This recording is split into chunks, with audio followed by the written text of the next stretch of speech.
Hi everyone, I'm Dr. Gwen Schlichter. Welcome to Biology 106, Marine Biology here at Edmonds College. This is going to be my first of many lectures that you'll watch throughout the quarter. Remember that these mini lectures are designed to help you understand the chapter, and that chapter is located in this book here, Marine Biology. And you should have this book. It should be easy and fun to read and easy to carry in your pocket, your jacket. And another book that I highly recommend to get for this quarter is The Beachcomber's Guide to Seashore Life. You should be able to find this at secondhand stores for fairly cheap. So if you do want to have a book for reference of the different organisms that we see, I highly recommend making sure to get yourself a copy of this. I will have some copies for you to use when we go on field trips. So this mini lecture is going to be focused on some science fundamentals and just the concept of what we're going to be looking at this quarter. And I think we all have different ideas of what science is, and this is a picture, classic Gary Larson picture of some scientists doing science. And it's good to laugh at how sometimes ridiculous different scientists are. But this would be an example of what a scientist might look like. So what is science and how do we do science? You've probably seen many different ways that science is done. And as generally for most people who take this course, they're not science majors. One of the important aspects of this course is to help you understand how this process of science works and how scientists do science. How do you know that something is true? Ask yourself that question, because that's a single question that underlies scientific thinking. How do you know something's true? Well, scientific thinking is empirical and it's self-correcting. So what does that actually mean? So empirical means it's based on experience and observations that are rational, and this is very important, that are testable and are repeatable. It's self-correcting, and this is really important, and I think that people who are outside science often don't understand what that really means. And it means that in the scientific method, incorrect ideas are discarded in favor of more accurate explanations. So we can get new data and we can reevaluate what our hypothesis is. So this is an important thing to remember, that science is not truth. In terms of like the idea of scientific truth. When we find something and we find evidence for it, we do not say this is truth. Science is just the best interpretation of the data at that time. So if we get new data, we have to reevaluate that answer to that question. And that's okay, that's part of science. But this is where there is a disbelief in science that, oh wait, you said this thing, but now you're saying this thing, and so you must not be correct. But that's not true. What it means is that we have to interpret the data we have. And as we get new data, we have to reevaluate that interpretation. And we've seen this a lot during the COVID pandemic, where we had some data, there was a certain understanding, and it changed as data came in, especially when something is so real life time, right? Because we needed to find solutions for problems right away during the pandemic. And so as we learned new information, or as scientists learned new information, they had to reinterpret that data. So biological literacy is the ability to use the process of scientific inquiry to think creatively about real-world issues, communicate those thoughts to others, which scientists are often not very good at doing, and integrate them into decision-making. And you actually do this all the time when you try to understand different processes that you see around you. So then we have this idea of pseudoscience. And in the last decade, we've heard a lot about this concept of fake news. And what exactly is fake or false news? So sometimes it's used correctly, sometimes it's used erroneously, but what is fake news and what are anecdotal observations? So pseudoscience is this concept of individuals making scientific sounding claims that are actually not supported by any data. They're not supported by trustworthy, methodological, scientific studies. And this is where it's pseudoscience. And so often these are based on anecdotal observations. I noticed this one thing, and so this must be always the case. So it's based on just one or a few observations, and people can make a conclusion based on those few observations. It's important to remember that anecdotal observations are not science. Unless you do this in a methodological way where you collect a lot of observations and then you evaluate those observations with statistics, then you really can't make any trustworthy interpretation of that data. So just because you notice this one person who got breathed on from someone with COVID didn't get sick, it doesn't mean that that is the case for all different individuals who get breathed on by somebody who has COVID. So these are examples of the fact that you cannot use one or two pieces of anecdotal evidence to make a scientific claim. And this is where we get this concept of fake news that I'm sure you've heard more than you want to about in the last couple of months. So the scientific process uses a methodology. So you probably learned in high school the classic methodology of it, but I want you to sort of reevaluate that a little bit. So there's all these different variables that are important to remember that are involved. So we have data analysis, publication, observation. We have variables. We run experiments. There is a hypothesis, background research. Peers will review your papers or your data, interpretation of that data, data collection, controlled experiment, and controlled variable. These are all things that are important in the scientific process. So what order do they go? Could you make a flowchart associated with these using these terminology? So let's talk a little bit about that. First, let's talk about what a hypothesis is. What's a hypothesis and what's a prediction? Well, for example, a hypothesis could be estrogen in sewage runoff turned fish into hermaphrodites. That's telling me something that affects something else and has a particular result. So I could make a prediction that if estrogen in sewage turns fish into hermaphrodites, then exposing fish to estrogen should cause them to turn into hermaphrodites at a higher rate than fish not exposed to estrogen. So this is an example of taking a hypothesis and making a prediction from it. So we have to talk about variables. So there are variables that are associated with creating a hypothesis. We have a dependent variable and an independent variable. And it's very important that you understand what these two different things are. So we have to look at only one factor at a time as a scientist. So a dependent variable is going to be what is being tested or measured. So in this case, we are measuring the change of these fish into hermaphrodites, which are having both sex organs. So that would be what we're actually measuring. So we'll look at those fish and we'll evaluate that.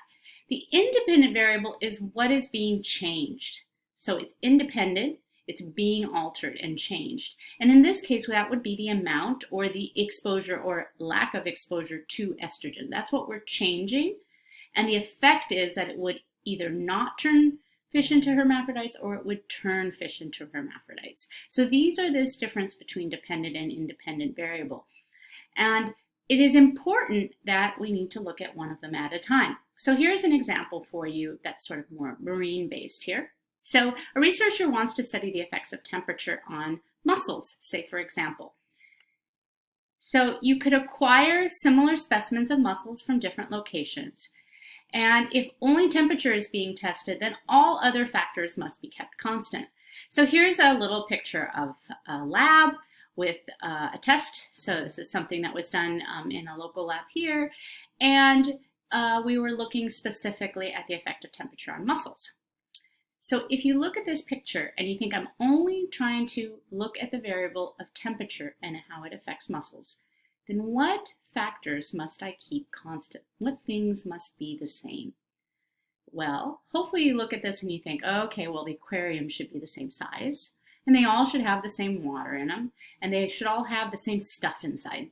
If you put rocks in it, you have to put rocks in all of them. If you put sand in it, you put all the sand in. So the only thing that's different is the thing you're measuring, or the thing that you're actually varying, which is your independent variable. In this case, you're measuring, your independent variable is going to be temperature. Your dependent variable is however you're going to look at those mussels. Maybe you're measuring their growth.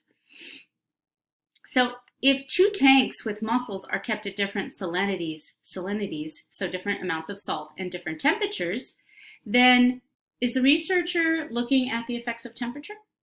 If I vary salt too, can I say anything about temperature?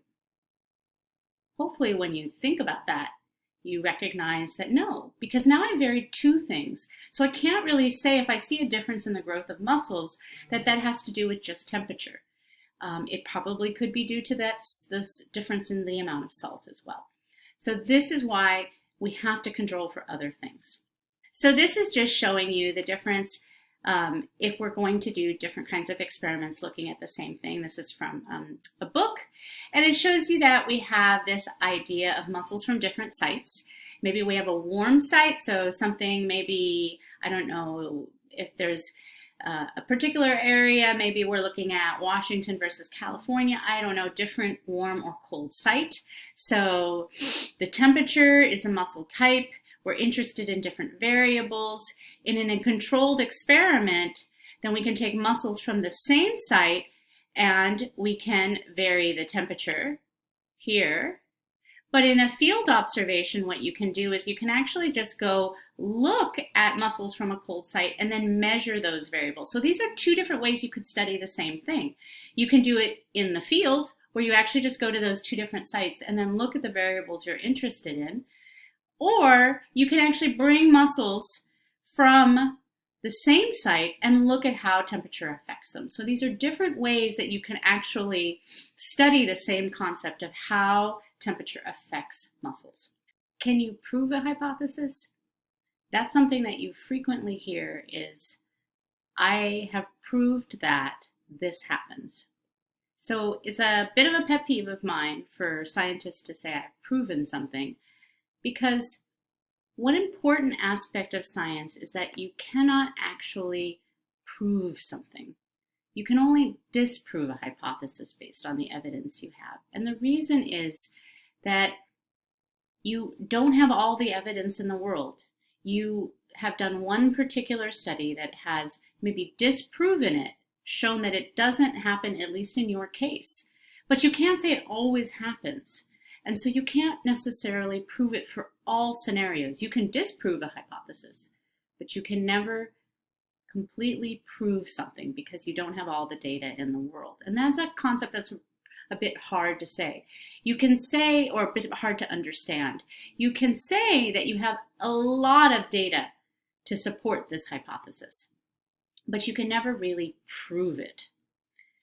And this is inherent in the idea behind the difference between a hypothesis and a theory. As lay people, we often use this idea of, oh, I have a theory that if I drink orange juice before my exam, I'll do better. So we use the term theory a lot in just natural speaking about topics. But actually, a hypothesis and a theory are very different. A theory is actually a hypothesis that has an extremely huge body of information supporting it, an exceptionally well-supported hypothesis. So the theory of relativity, the theory of evolution. These are theories, but theories are not weak. Theories are not just ideas we come up with. Theories are actually extremely well-supported hypotheses that have basically tested or withstood the test of time. So this is a big difference between how lay people use the concept of theory and how we use the concept of theory as scientists. And so there's a really good video for you to watch that talks about the difference between a hypothesis and a theory, and I hope you will watch that. So like I said before, we use this concept of theory in everyday language like a hunch, but it isn't a hunch. In scientific language, it is the most supported hypothesis, and there's ample evidence to support it. So what can you use the scientific process to test, and what can't you test? What are not testable things? Remember that the important aspect of a hypothesis is it's testable. If you can't test it, then you can't find data to support it. So due to the requirements of being able to make observations and being able to test it, it can't answer anything that has to do with values, feelings, and beliefs. You can't test the existence of God. You can't test how people feel about something.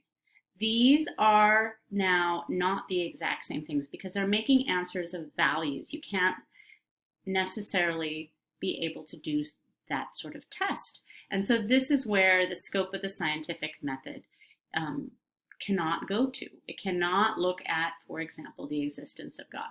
What is marine biology? Now that we've talked about science, and how do we view marine biology based on other types of science? And so I put this up here of how these memes about, what your friends think about what your job is and what you actually end up doing. And so here's one for me. I'm a college professor, and this is what my friends think I do. I lecture and everybody looks dreamy-eyed. My students think I'm like Professor Burns. My parents think that I'm just this, motivating, exciting professor. But what I actually do is spend a heck of a whole lot of time grading, right? And right now, spending that time on internet and Zoom. Well, it's the same thing for marine biologists, really. So here's another meme showing you the exact same thing for marine biologists. What we think they do, what society thinks they do. But what they really do is a whole lot of this, right? They do a whole lot of writing of papers, looking at data. That's actually what marine biologists spend a lot of time doing. So what is marine biology? Marine biology is really the study of organisms that live in the sea. And that can be any range of salinity. That can be in estuaries as well as in deep sea as well. Marine biology is not a separate science. It is an applied field of biology, and it incorporates many, many different aspects of other types of science. So that can be, there's geology associated with it, chemistry, physics, meteorology, zoology, and botany. So there are a lot of different fields that overlap with marine biology. So marine biology is not exactly the same thing as oceanography. Oceanography is different because you're looking at the physical, non-living or abiotic, non-living aspects of the ocean. That includes tides, currents, waves, chemical makeup of seawater. A lot of times people are going down and doing measurements. I have a friend of mine who goes down, she's the physics person. She goes down and she does a lot of measurements of different levels of pressure at different points in the sea. So it is not looking at the biotic factor or the living organisms that inhabit the sea. So what are some reasons to study marine biology? And what are some variables that are important in studying marine biology? Why study marine biology? Well, since life is believed to have arisen in the sea, studying marine life can provide clues about early life on Earth. And so those people sometimes look at variables associated with very primitive organisms that live maybe down in sulfur vents and things like that. Many products that come from the sea, including food, medicines, and other products, are derived from marine species. And so people care about doing it for being able to produce those products. Marine organisms produce oxygen, and that oxygen is used by a lot of different organisms, including humans. So it's important to look at those different organisms that produce oxygen, and maybe you want to conserve them, maybe you want to look at how important they are in different ecosystems. These are the kinds of variables you might be looking at. Marine environment provides recreation and sport, so those are different reasons to study marine biology as well. And last but not least, the oceans help regulate climate. And we're going to talk a little bit next week about ocean acidification. So water is slow to change in temperature, and it's keeping coastal land masses more stable year-round. And how we're affecting that as organisms that interact with the ocean is something that is an ever growing important study associated with marine biology. Thank you so much for watching. I hope this was helpful, and please do come to me if you have any questions.